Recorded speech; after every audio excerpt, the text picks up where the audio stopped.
கார்த்திக் தனது அலுவலக கோப்புகளை மூடிவிட்டு ஜன்னல் வழியாக வெளியே பார்த்தான். மழை மெல்ல தூரத் தொடங்கியிருந்தது. 3 ஆண்டுகளுக்கு முன்பு இதே போன்ற ஒரு மழை நாளில்தான் ஸ்வேதா இந்த வீட்டை விட்டு வெளியேறினாள். ஒரு சிறிய விஷயம் கார்த்திக் வேலைப்பளுவில் அவளது பிறந்த நாளை மறந்தது பெரிய சண்டையாக வெடித்தது. ஈகோ முன்னால் நிற்க அன்பு பின்னுக்கு தள்ளப்பட்டது. உனக்கு உன் வேலைதான் முக்கியம்னா நீ அங்கேயே இரு என்று அவள் சொல்ல, நீ என்னை புரிஞ்சுக்கவே மாட்டேங்கிற என்று அவன் கத்த, விவாகரத்து வரை சென்றது அந்த உறவு. இப்போது அந்த விசாலமான வீடு அவனுக்கு பெரிய பாரமாக தெரிந்தது.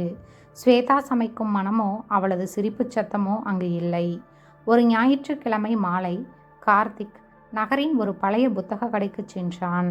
அங்கே தூசியால் படிந்திருந்த ஒரு கவிதை புத்தகத்தை எடுக்க முயன்ற போது இன்னொரு கையும் அதே புத்தகத்தை பிடித்தது. நிமிர்ந்து பார்த்தாள் ஸ்வேதா. 3 ஆண்டுகளில் அவள் நிறைய மாறியிருந்தாள். கண்களில் ஒரு முதிர்ச்சியும் முகத்தில் ஒரு மெல்லிய வாட்டமும் தெரிந்தது. இருவரும் ஒருவரை ஒருவர் பார்த்து கொண்டார்கள். காலம் ஒரு கணம் உறைந்து நின்றது. எப்படி இருக்க கார்த்திக்? முதல் மௌனத்தை அவளை உடைத்தாள். போயிட்டு இருக்கு. நீ? நானும் நல்லா இருக்கேன். அருகில் இருந்த ஒரு சிறிய காஃபி ஷாப்பிற்கு சென்றார்கள். அங்கே இருந்த அமைதி அவர்கள் இருவருக்கும் சங்கடமாக இருந்தது. ஏன் அந்த கவிதை புத்தகம் என்று கேட்டான் கார்த்திக். நினைவிருக்கா, நம்ம முதல்ல சந்திச்சப்ப நீ எனக்கு இதே புத்தகத்தை தான் பரிசளிச்ச என்றாள் ஸ்வேதா மெல்லிய புன்னகையுடன்.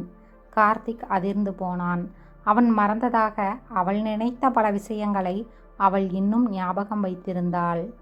ஸ்வேதா, அன்னைக்கு நான் உன்கிட்ட அவ்வளவு கோபமாக பேசியிருக்க கூடாது. வேலை அழுத்தம், டென்ஷன் எல்லாத்தையும் உன்கிட்ட காட்டிட்டேன் என்றான் கார்த்திக் வருத்தத்துடன். ஸ்வேதா மெதுவாக தன் காப்பி கோப்பையை வைத்தாள்.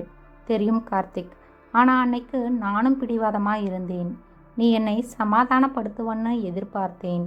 ஆனால் நீயும் விலகி போனது தான் என்னை ரொம்ப காயப்படுத்துச்சு. விவாகரத்து வாங்கினா எல்லாம் சரியாயிடும்னு நினச்சேன்.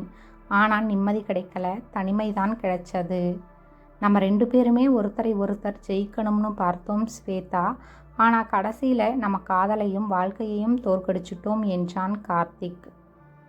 அப்போது ஒரு முதிய தம்பதியினர் கைகோர்த்து கொண்டு அந்த கடைக்குள் நுழைந்தார்கள். அவர்களை பார்த்த கார்த்திக், அவங்களை அவங்களுக்கிடையில் சண்டையே வந்திருக்காதா என்ன? கண்டிப்பாக வந்திருக்கும். ஆனால் அவங்க விட்டு கொடுத்து வாழ்கிறாங்க என்றான். மறுபடியும் நாம் அந்த நாட்களுக்கு போக முடியுமா கார்த்திக் என்று ஸ்வேதா கேட்டபோது அவள் குரல் தழுதழுத்தது. கார்த்திக் அவளது கைகளை தன் கைகளுக்குள் எடுத்துக்கொண்டான். பழைய நாட்களுக்கு போக வேண்டாம் ஸ்வேதா, ஒரு புது வாழ்க்கையை தொடங்கலாம். இந்த முறை சண்டைகள் வந்தால் அதை பேசி தீர்த்துக்கலாம். கோபத்தில் கையை பிடிக்காமல் விடமாட்டேன் என்றான். ஸ்வேதாவின் கண்களிலிருந்து கண்ணீர் வழிந்தது. அது கசப்பிற்கான கண்ணீர் அல்ல, விடுதலையையும் நம்பிக்கையையும் கொண்ட கண்ணீர். அன்று மாலை மழை நின்று வானில் ஒரு மெல்லிய வானவில் தெரிந்தது. இருவரும் அந்த புத்தக கடையை விட்டு வெளியே வந்தார்கள்.